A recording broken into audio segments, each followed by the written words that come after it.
नमस्कार, मैं हूं आंचल आनंद और हमारे खास चुनावी शो किस्सा कुर्सिका में आपका बहुत बहुत स्वागत है। चुनावी मौसम में नेताओं का इधर उधर जाना लगा रहता है। आज जसवंत सिंह के बेटे मानवेंद्र सिंह ने बीजेपी का दामन छोड़ कांग्रेस का हाथ थाम लिया, लेकिन कांग्रेस का हाथ थामने तक के सफर में उनकी पत्नी ने बड़ी भूमिका निभाई। इसमें उनका साथ दिया उनकी सहेली और कांग्रेस नेता सचिन पायलट की बीवी सायरा पायलट ने। नेताओं की बीवियों ने सियासी काम को कैसे अंजाम दिया, देखिए अब हमारी खास रिपोर्ट। हाथों में गुलदस्ता लिए और सिर पर पगड़ी बांधे ये जो शख्स हैं, इनका नाम है मानवेंद्र सिंह। राहुल से मिलकर आज मानवेंद्र सिंह कांग्रेस के हो गए। राहुल की बगल में पिंक साड़ी पहने जो महिला खड़ी है वो मानवेंद्र सिंह की पत्नी चित्रा सिंह है। इस तस्वीर के पीछे चित्रा सिंह की बड़ी भूमिका है। मानवेंद्र सिंह को कांग्रेसी बनाने में सबसे बड़ी भूमिका चित्रा सिंह ने निभाई है। आप इस पूरी कहानी को समझना चाहते होंगे, हम आपको सिलसिलेवार ढंग से ये पूरी कहानी समझाएंगे, लेकिन उससे पहले जरा आज का घटनाक्रम समझ लीजिए। बीजेपी के संस्थापक और कद्दावर नेता रहे जसवंत सिंह के बेटे ने राजस्थान विधानसभा चुनाव से ऐन पहले बीजेपी को बड़ा झटका दे दिया। आज सुबह मानवेंद्र ने राहुल गांधी से मुलाकात की और कांग्रेस की औपचारिक सदस्यता ले ली। आज सवेरे श्री राहुल गांधी के साथ हमारी बैठक हुई थी, जिसमें माननीय अशोक जी, सचिन जी, रामेश्वर जी, अविनाश जी, हरी जी, सभी समस्त वहाँ सेक्रेटरीगण भी वहाँ उपस्थित थे। और राहुल गांधी जी ने मुझे कांग्रेस परिवार में का स्वागत करा मुझे और कहा कि परिवार में शामिल होने के लिए बधाई और आपका सहयोग आने वाले चुनाव में, आने वाले समय में राजस्थान और देश भर में आपका सहयोग मिलेगा, हमें विश्वास है। राजस्थान कांग्रेस के प्रदेश अध्यक्ष सचिन पायलट ने कहा है कि वो सभी को साथ लेकर चलेंगे और विधानसभा चुनाव में कमाल कर दिखाएंगे। और 36 कौमों को लेकर राहुल जी के नेतृत्व में आने वाले 4-5 राज्यों में जो विधानसभा के चुनाव होंगे वहां पर हम भारी विजय लेंगे। इस सियासी बिसात में सचिन पायलट भी अहम है। सूत्रों के मुताबिक सचिन पायलट ने व्यक्तिगत तौर पर मानवेंद्र को कांग्रेस में लाने में मशक्कत की, लेकिन सचिन ने ऐसा क्यों किया, ये समझने के लिए ये तस्वीर देखिए। ये हैं सचिन पायलट की पत्नी सारा पायलट। जम्मू कश्मीर के पूर्व मुख्यमंत्री फारूक अब्दुल्ला की बेटी सारा पायलट भले ही राजनीति से अलग रहती है, लेकिन पर्दे के पीछे वो भी सियासी गुणा भाग में लगी रहती है। अब आते हैं असल कहानी पर। दरअसल सचिन की पत्नी सारा और मानवेंद्र सिंह की पत्नी चित्रा पक्की सहेलियां हैं। दोनों की दोस्ती करीब 1 दशक पुरानी है। सियासी गलियारों में ये चर्चा गर्म है कि मानवेंद्र सिंह को मनाने के लिए चित्रा सिंह ने बड़ी भूमिका निभाई। सूत्रों के मुताबिक एक तरफ जहां चित्रा सिंह मानवेंद्र सिंह को कांग्रेस में शामिल होने के लिए मना रही थी, तो दूसरी तरफ उनकी सहेली सारा पायलट अपने पति सचिन पायलट को इस बात के लिए मना रही थी कि किसी तरह मानवेंद्र सिंह को कांग्रेस ज्वाइन करा दी जाए। यानी पर्दे के पीछे दोनों नेताओं की पत्नियों ने सियासी काम को आसान बना दिया। चित्रा सिंह 2014 में उस समय सक्रिय हुई थी जब बीजेपी ने उनके ससुर यानी जसवंत सिंह का टिकट काट दिया था। बीजेपी के कद्दावर नेता जसवंत सिंह ने बतौर निर्दलीय चुनाव लड़ा, लेकिन हार गए। इन्हीं सब बातों और उपेक्षा से खफा होकर उनके बेटे मानवेंद्र सिंह ने भी कमल के फूल को भूल करार दिया था। पिछले महीने की 22 तारीख को राजस्थान के पचपदरा में मानवेंद्र सिंह ने पार्टी छोड़ने का ऐलान कर दिया था और साफ कहा था, कमल का फूल हमारी भूल। लेकिन उन्हें तलाश ऐसी पार्टी की थी जहां उन्हें सम्मान मिल सके। राजनीति में दल की अपनी अहमियत होती है, लेकिन किसी न किसी पार्टी के साथ होना नेताओं के लिए जरूरी होता है। इसी कड़ी में मानवेंद्र अपने लिए सही ठिकाना ढूंढ रहे थे। इस समय उनका साथ दिया उनकी पत्नी चित्रा सिंह ने। सूत्रों की माने तो शुरुआती दौर में मानवेंद्र सिंह कांग्रेस ज्वाइन करने को लेकर आशंकित थे। वो नहीं चाहते थे कि कांग्रेस ज्वाइन करें, लेकिन उनकी पत्नी चित्रा सिंह ने इसमें महत्वपूर्ण भूमिका निभाई। उन्होंने न सिर्फ मानवेंद्र सिंह को समझाया, बल्कि अपने मित्र सारा पायलट के माध्यम से कांग्रेस में उनके जाने की राह भी आसान कर दी। कुल मिलाकर इस सियासत की कहानी की सूत्रधार चित्रा सिंह साबित हुई हैं। आपको चित्रा सिंह का एक पुराना बयान सुनाते हैं, जिससे ये समझा जा सकता है कि चित्रा सिंह के लिए स्वाभिमान की लड़ाई कितनी बड़ी है। आज इस स्वाभिमान की सभा में स्वाभिमान का मतलब क्या है? स्वाभिमान का अर्थ है आपका अपना सम्मान, अपना आत्मविश्वास। और यदि इंसान के अंदर आत्मविश्वास नहीं है तो फिर उसकी जिंदगी क्या है? हमको अगर सिर उठा के जीना है तो हमें आत्मविश्वास को नहीं खोने देना है और इस स्वाभिमान को अमर रखना है। हमारा स्वाभिमान है ये राजस्थान की धरती, जहां महाराणा प्रताप जैसे स्वाभिमानी वीरों ने जन्म लिया, तो हम कैसे भूल जाएं इस स्वाभिमान में रहना।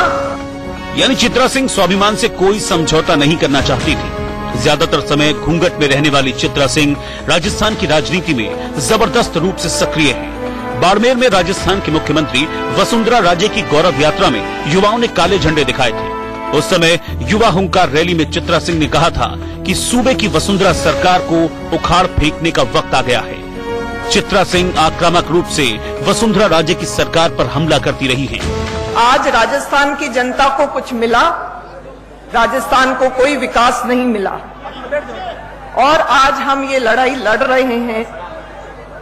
राजस्थान की जनता परेशान है और 2014 में जो स्वाभिमान क्यों जागा, क्योंकि सत्ता में जो ये अभिमानी बैठे हैं, इन्होंने अपने स्वाभिमान को ठेस पहुंचाई।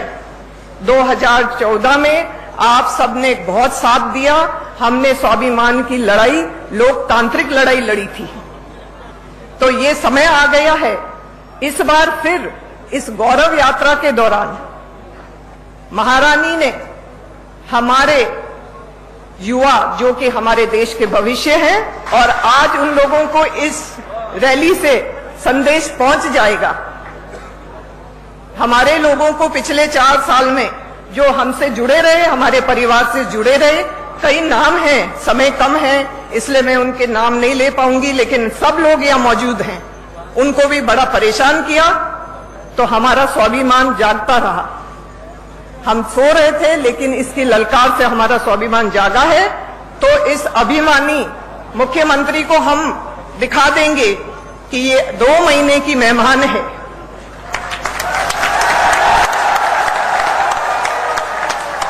यदि आप सबका साथ रहा और 36 कौम की सद्भावना और एकता हमारा स्वाभिमान है, तो यहीं से हम प्रण करते हैं, हम निर्णय लेते हैं कि हम 36 कौम राजस्थान की इस जनता को, इस मुख्यमंत्री को उखाड़ के।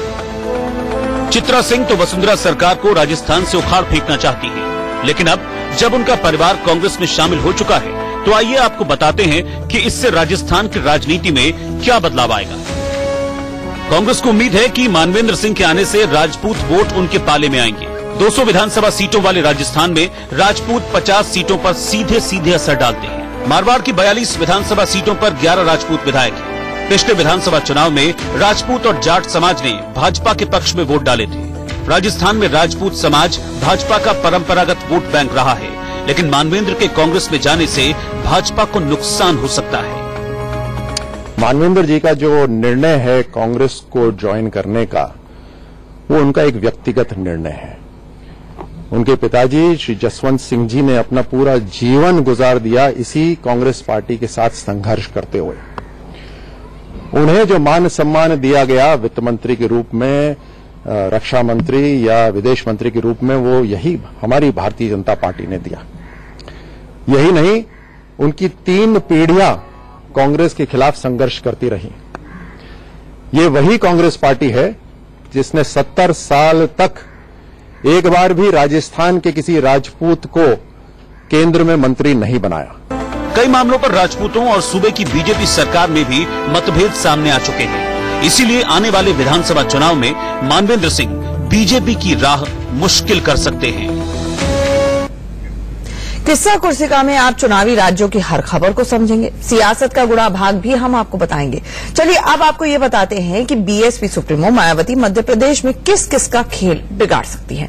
बीएसपी कांग्रेस से किनारा कर चुकी है, लेकिन कांग्रेस को अभी भी कुछ उम्मीदें बाकी हैं। क्या है बीएसपी और अन्य पार्टियों का सियासी गणित, देखिए इस खास रिपोर्ट।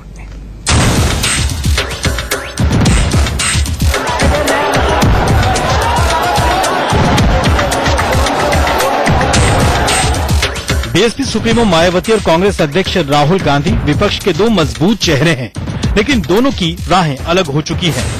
मध्य प्रदेश, राजस्थान और छत्तीसगढ़ में बीएसपी कांग्रेस से किनारा कर चुकी है। मायावती ये साफ कर चुकी हैं कि इन राज्यों के विधानसभा चुनाव में बीएसपी कांग्रेस के साथ गठबंधन नहीं करेगी।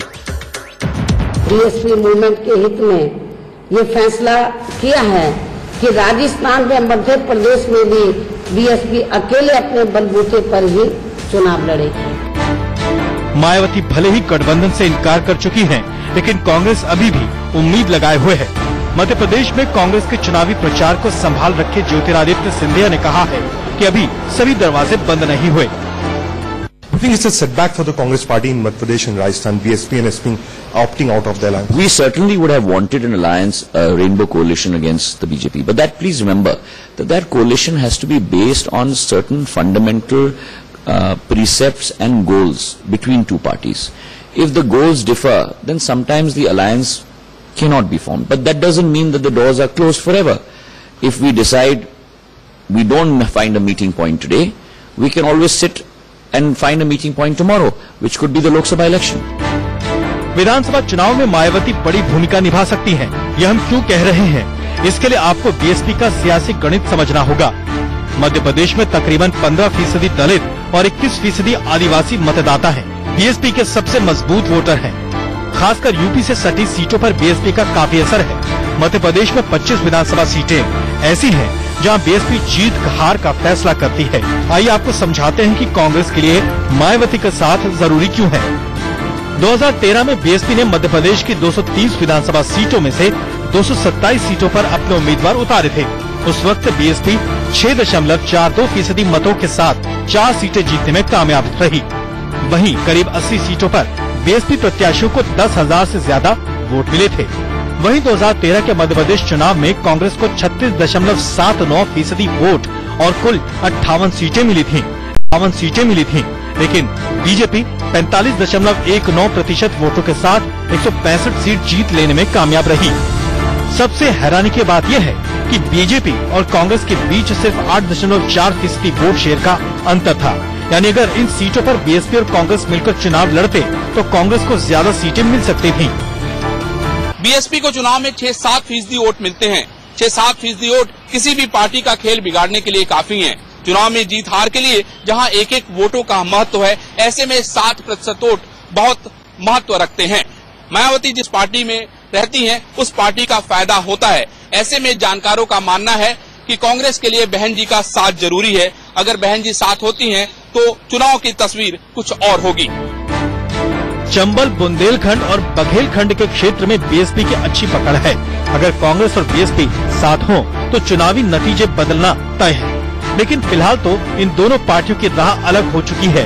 लेकिन इतना जरूर है कि राजनीति में पहले से कुछ भी तय नहीं होता। ग्वालियर से रजत राकेश टंडन के साथ ब्यूरो रिपोर्ट, इंडिया न्यूज।